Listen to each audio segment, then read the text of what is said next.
Once upon a time, there were 3 bears who lived together in a house of their own in a wood.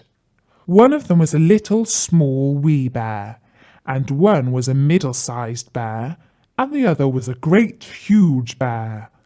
They had each a pot for their porridge, a little pot for the little small wee bear, and a middle-sized pot for the middle bear, and a great pot for the great huge bear. And they had each a chair to sit in, a little chair for the little small wee bear, and a middle-sized chair for the middle bear, and a great chair for the great huge bear. And they each had a bed to sleep in, a little bed for the little small wee bear, and a middle-sized bed for the middle bear, and a great bed for the great huge bear. One day, after they had made the porridge for their breakfast, and poured it into their porridge pots, they walked out into the woods while the porridge was cooling, that they might not burn their mouths by beginning to eat it too soon.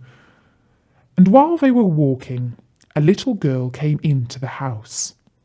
This little girl had golden curls that tumbled down her back to her waist, and everyone called her Goldilocks.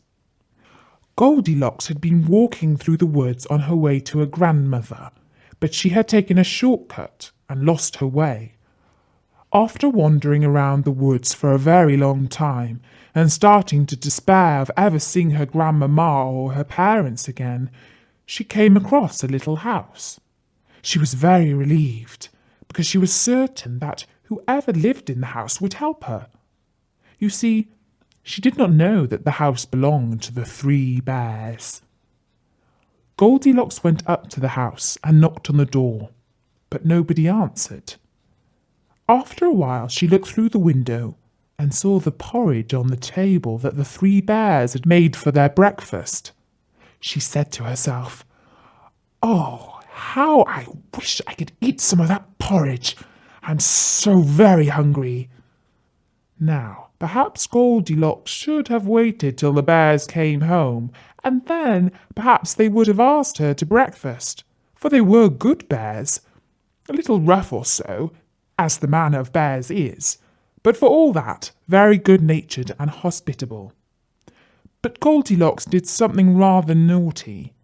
She tried the latch on the door of the house and found that it was open.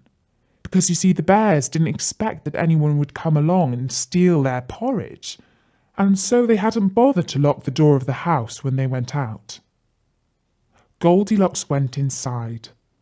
First she tasted the porridge of the great huge bear, and that was far too hot for her. And then she tasted the porridge of the middle bear, and that was too cold for her. And then she went to the porridge of the little small wee bear and tasted that.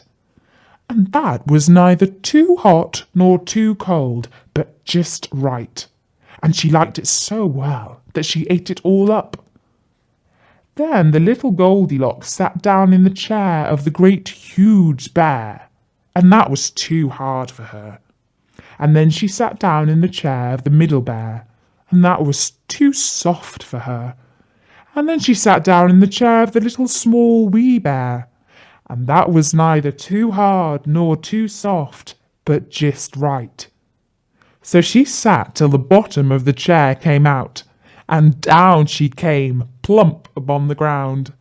And the naughty little girl laughed out loud. Then Goldilocks went upstairs into the bedchamber in which the 3 bears slept. And first she lay down upon the bed of the great huge bear, but that was too high at the head for her. And next she lay down upon the bed of the middle bear, and that was too high at the foot for her. And then she lay down upon the bed of the little small wee bear, and that was neither too high at the head nor at the foot, but just right. So she covered herself up comfortably and lay there till she fell fast asleep. By this time the 3 bears thought their porridge would be cool enough, so they came home to breakfast. Now naughty Goldilocks had left the spoon of the great huge bear standing in his porridge. "Somebody has been at my porridge," said the great huge bear in his great gruff voice. And when the middle bear looked at his, he saw that the spoon was standing in it too. "Somebody has been at my porridge," said the middle bear in his middle voice. And then the little small wee bear looked at his, and there was the spoon in the porridge pot, but the porridge was all gone. "Somebody has been at my porridge and has eaten it all up," said the little small wee bear in his little small wee voice. Upon this, the three bears, seeing that someone had entered their house and eaten up the little small wee bear's breakfast, began to look about them. Now, Goldilocks had not put the hard cushion straight when she rose from the chair of the great huge bear. "Somebody has been sitting in my chair," said the great huge bear in his great rough, gruff voice. And the little girl had squished down the soft cushion of the middle bear. "Somebody has been sitting in my chair," said the middle bear in his middle voice. And you know what the naughty little girl had done to the third chair.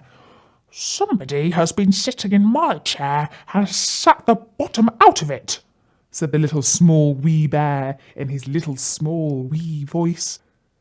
Then the three bears thought that they should look over the house more, so they went upstairs into their bedroom. Now Goldilocks had pulled the pillow of the great huge bear out of its place.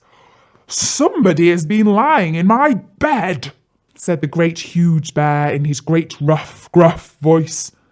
And Goldilocks had pulled the bed cover of the middle bear out of its place. "Somebody has been lying in my bed," said the middle bear in his middle voice. And when the little small wee bear came to look at his bed, there was the bed cover in its place, and the pillow in its place upon the bolster, and upon the pillow was a pool of golden curls, and the angelic face of a little girl snoring away fast asleep. "Somebody has been lying in my bed, and here she is," said the little small wee bear in his little small wee voice. Goldilocks heard in her sleep the great rough, gruff voice of the great huge bear, but she was so fast asleep that it was no more to her than the roaring of wind or the rumbling of thunder. And she had heard the middle voice of the middle bear, but it was only as if she had heard someone speaking in a dream. But when she heard the little small wee voice of the little small wee bear, it was so sharp and so shrill that it awakened her at once. Up she started, and when she saw the three bears on one side of the bed, she had the fright of her life. But to tell you the truth, the bears were almost as alarmed by her as she was by them. Goldilocks jumped off the bed and ran downstairs, out through the door and along the garden path. She ran and she ran until she reached the house of her grandmamma.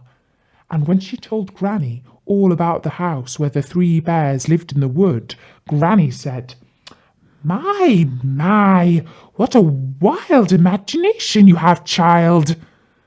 But Goldilocks knew that the story was true. And as for the three bears, from then on, whenever they went out of their little house in the woods, they always locked the door in case Goldilocks came back and stole their porridge again. But they need not have worried about little Goldilocks, for as long as she lived, she never took anything again that didn't belong to her, unless, of course, she had the permission of the owner.